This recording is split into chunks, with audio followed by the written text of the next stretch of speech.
everyone, we are going to start American literature. Today, we will discuss about Arthur Miller, who is playwright, essayist, and also a screenwriter. His full name was Arthur Asher Miller. He was an American playwright, essayist, and screenwriter. He was born on 17th of October 1915, New York City, US. He died on 10th of February 2005. आर्दर Miller का full name आर्दर अशर Miller था। आर्दर Miller एक American playwright थे, essayist and एक screen writer थे। Born हुआ था 17 of October 1915 में New York city US में। डेथ हुई थी 10 ऑफ फरवरी 2005 में। Miller delivered bread every morning before school to help the family. Miller अपनी फैमिली की हेल्प करने के लिए एवरी मॉर्निंग स्कूल से पहले ब्रेड डिलीवर्ड करते थे। Miller later published an account of his early years under the title a boy grew in Brooklyn. Miller ने बाद में अपने प्रारंभिक वर्षों का विवरण प्रकाशित किया अंडर द टाइटल, किस टाइटल में? A boy grew in Brooklyn. After graduation, he worked as a psychiatrist aide and copywriter. Graduation के बाद उन्होंने एक साइकेट्रिस्ट एड और कॉपीराइटर के रूप में काम किया। इन 1935 ही joined the League of American writers. 1935 में ज्वाइन किया लीग ऑफ अमेरिकन राइटर्स को। At the University of Michigan, Miller first majored in journalism and wrote for the students' newspaper, the Michigan Daily, and the satirical Gargoyle Humor magazine. Michigan university में Miller ने पहले journalism किया, उसके बाद में student newspaper के लिए लिखा, द मिशिगन डेली के लिए and the satirical Gargoyle humour magazine के लिए भी लिखा। He enrolled in a play writing seminar with the influential professor Kenneth Rowe, who emphasized how a play was built to achieve its intended effect or what. Arthur Miller ने एक playwright seminar में enrol किया with the influential professor Kenneth Rowe के साथ में, जिन्होंने emphasise किया कि किसी भी प्ले के इंटेंडेड इफ़ेक्ट को अचीव करने के लिए उसे किस तरीके से बिल्ड किया जाए। Miller called the dynamics of play construction. Next है, after graduation in 1938, he joined the Federal Theatre Project. Graduation के बाद 1938 में he joined the Federal Theatre Project. Join किया उन्होंने Federal Theatre Project, a New Deal agency established to provide jobs in the theatre. एक new deal agency को establish किया गया jobs provide करने के लिए थिएटर में। Miller began working in the Brooklyn navy yard while continuing to write radio plays, some of which were broadcast on CBS। Miller ने Brooklyn navy yard में काम करना शुरू किया। रेडियो प्लेज के लिए लिखने के साथ साथ उन्होंने ब्रुकलिन नेवी यार्ड में भी काम करना शुरू किया। उनमें से कुछ प्लेज ब्रॉडकास्ट हुए CBS पर। इन अ इंटरव्यू विद रॉन रिफकिन, एक इंटरव्यू में Miller said that most contemporary critics regarded All My Sons a very depressing play in a time of great optimism. एक इंटरव्यू में मिलर ने बताया कि कुछ कंटेम्प्रेरी क्रिटिक्स ने ऑल माई सन्स के बारे में बोला है, a very depressing play in a time of great optimism. Great optimism के टाइम में ये जो प्ले है वेरी डिप्रेसिंग प्ले है। In 1948 Miller build a small studio in Roxbury Connecticut. 1948 में मिलर ने स्मॉल स्टूडियो बिल्ड किया रॉक्सबरी कनेक्टिकट में। In 1969, Miller's works were banned in Soviet Union after he campaigned for the freedom of dissident writers. 1969 में Miller के works को ban कर दिया गया सोवियत संघ में। किसके बाद बैन किया गया? After he campaigned for the freedom of dissident writers. जब उन्होंने डिसीडेंट राइटर्स के फ्रीडम के लिए कंपेन किया, उसके बाद उनके वर्क्स को 1969 में सोवियत संघ में बैन कर दिया गया। मिलर का final play finishing the picture opened at the Goodman theatre Chicago. Open हुआ था गुडमैन थिएटर शिकागो में उनका final play finishing the picture. Miller का first play the man who had all the luck won the theatre guild's national award. Miller का first play है the man who had all the luck, जिसे theatre guild's national award मिला। The play closed after 4 performances with डिसेस्ट्रस reviews. और ये play डिसेस्ट्रस reviews की वजह से 4 performances के बाद में क्लोज कर दिया गया। In 1980 he received the Saint Louis literary award from the Saint Louis university library associates. 1980 में आर्थर मिलर को सेंट लुइस लिटरेरी अवार्ड मिला Saint Louis university library associates की तरफ से। He received the Premium Imperial Prize in 2001. 2001 में Arthur Miller को receive हुआ the premium imperial prize. The prince of Asturias award in 2002। Prince of Asturias award मिला 2002 में। The Jerusalem prize in 2003। Jerusalem prize मिला 2003 में। And the Dorothy and Lillian Gish prize in 1999। 1984 Kennedy centre honours 1984 में। Plays and non fiction man who had all the luck 1944 में आया। ये इनका first play है।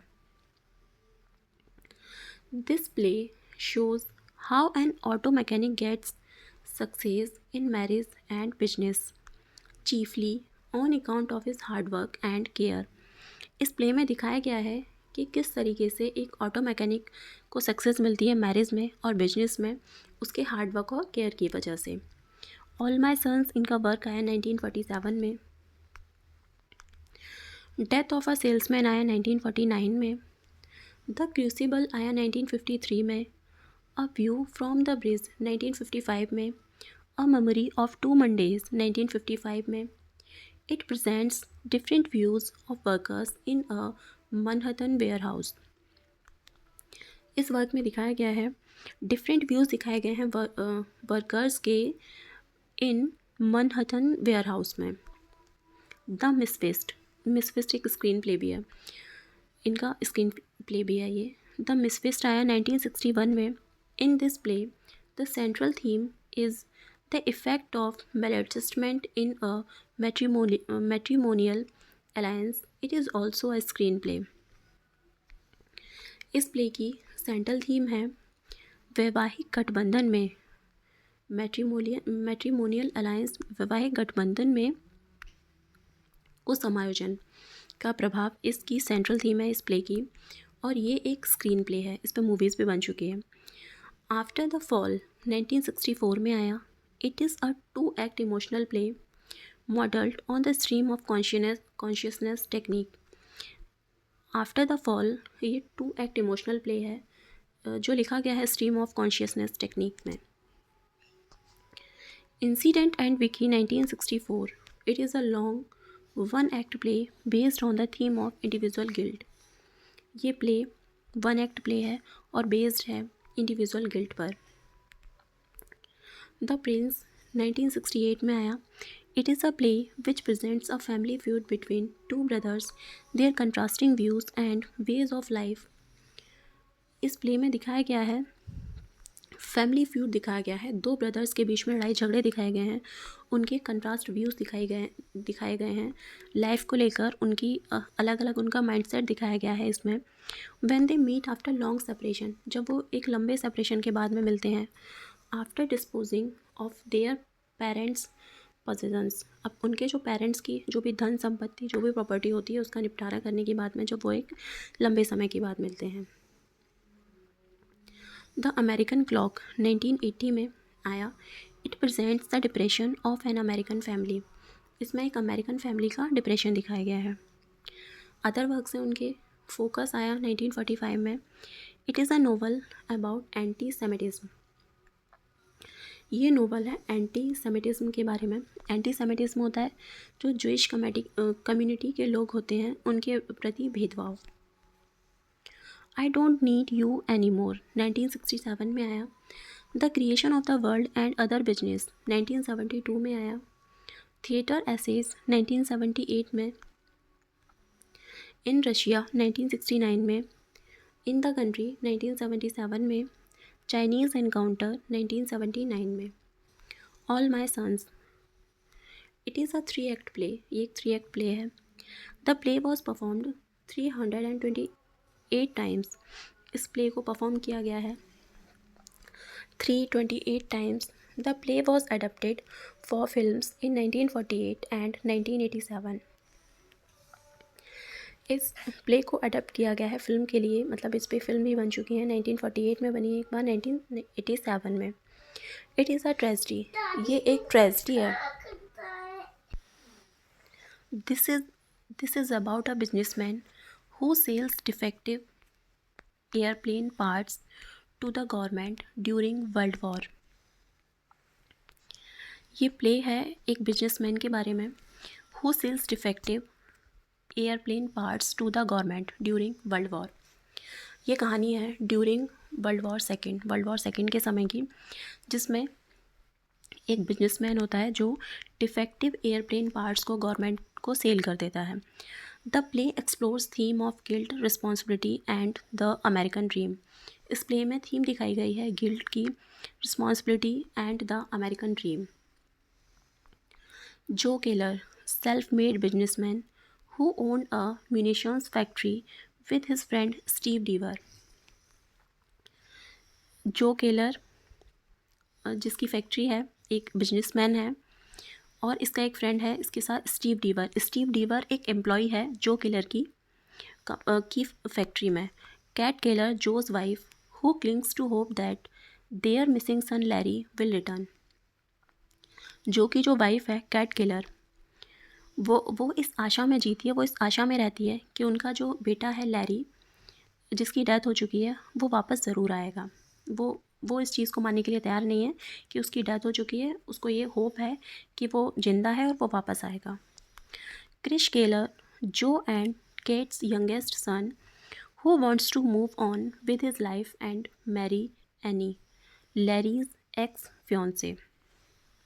क्रिश केलर जो का और केट का दूसरा बेटा है, केट का और जो का दूसरा बेटा है, who wants to move on with his life and marry Annie, Larry's ex fiancee. जो अपनी लाइफ में मूव ऑन करना चाहता है और शादी करना चाहता है एनी से, जो कि उसके भाई लैरी की फियोंसे है। Frank, a neighbour who tries to figure out Larry's horoscope. Frank इनके एक पड़ोसी हैं जिन्होंने लैरी की कुंडली देखकर ये बताया है कि वो वापस आएगा, और इसी होप में जो इसकी मदर है कैट केलर, उसी होप में वो जीती है। उसे ये होप है कि उसका बेटा लैरी ज़रूर वापस आएगा। George, Annie's brother who exposes Joe's guilt. George जो एनी का ब्रदर है, वो एक्सपोज करता है जो के गिल्ट को, जो केलर को गिल्ट को बताता है वो सबको। जो sells defective airplane parts to the government which kills 21 airman including his son Larry. Joe Keller ने डिफेक्टिव एयरप्लेन पार्ट्स को गवर्नमेंट को सेल कर दिया था, जिसकी वजह से 21 जवानों की डेथ हो जाती है, वो मारे जाते हैं, जिसमें उसका बेटा लैरी भी शामिल था। उसका बेटा लैरी को जब उसके बेटे लैरी को पता चलता है कि इसमें कहीं ना कहीं उसके फादर का हाथ है, तो लैरी को बहुत बुरा लगता है और उसके बाद लैरी सुसाइड कमिट कर लेता है। जोस पार्टनर इज़ कन्विक्टेड बट जो इज़ एक्सोनरेटेड। इसमें जो का जो पार्टनर है यानी जो स्टीव डीवर है, वो तो दोषी हो जाते हैं, अपराधी हो जाते हैं, लेकिन जो इसमें दोष मुक्त रहता है। Chris prepares to propose to Annie but Kate resist because Annie was Larry's girlfriend. Chris जो है उसका बेटा, दूसरा बेटा, वो एनी को प्रपोज़ करने की सोचता है, लेकिन जो उसकी मदर है कैट, वो उसको मना कर देती है क्योंकि एनी लैरी की गर्लफ्रेंड थी। जॉर्ज एक्सपोजेज जोस गिल्ट। जॉर्ज जो एनी का भाई है, वो जो किलर के गिल्ट को एक्सपोज कर देता है एंड जो कमिट्स सुसाइड, और उसके बाद जो क्या करते हैं, सुसाइड कमिट कर लेते हैं। The play won the drama critics award for best play and earned Miller his first Tony award. इसके लिए मिला था drama critics award and Tony award. Death of a salesman. It is a 2 act tragedy. ये 2 act tragedy है। This play was performed 742 times. ये play perform हो चुका है 742 times. The play addresses a variety of themes such as the American dream, the anatomy of truth and infidelity. इस play में themes दिखाई गई हैं, American dream, the anatomy of truth and infidelity. It won the Pulitzer Prize for Drama and Tony Award for Best Play. इस work के लिए भी अर्दा Miller को पुलिट्जर प्राइज़ मिला था एंड मिला था टोनी अवार्ड बेस्ट प्ले के लिए। It is considered by some critics to be one of the greatest plays of the 20th century. इसको कुछ क्रिटिक्स कंसीडर करते हैं 20th सेंचुरी का बेस्ट प्ले कंसीडर करते हैं। The play is included in numerous anthologies. इस play में included हैं असंख्य anthologies. It has been adapted for the cinema on 10 occasions. इसको सिनेमा ने 10 ओकेजन्स पे अडप्ट किया है। This play is about Willy Loman, a travelling salesman who is dissatisfied with his life and his ability to achieve the American dream. ये story है Willie लोमेन के बारे में, जो एक ट्रैवलिंग सेल्समैन है और अपनी लाइफ से डिससेटिस्फाइड हैं क्योंकि वो अमेरिकन ड्रीम को अचीव नहीं कर पाए हैं, जिस वजह से वो अपनी लाइफ से डिससेटिस्फाइड है। The play explores themes of lost identity, infidelity and the difficulty of accepting change.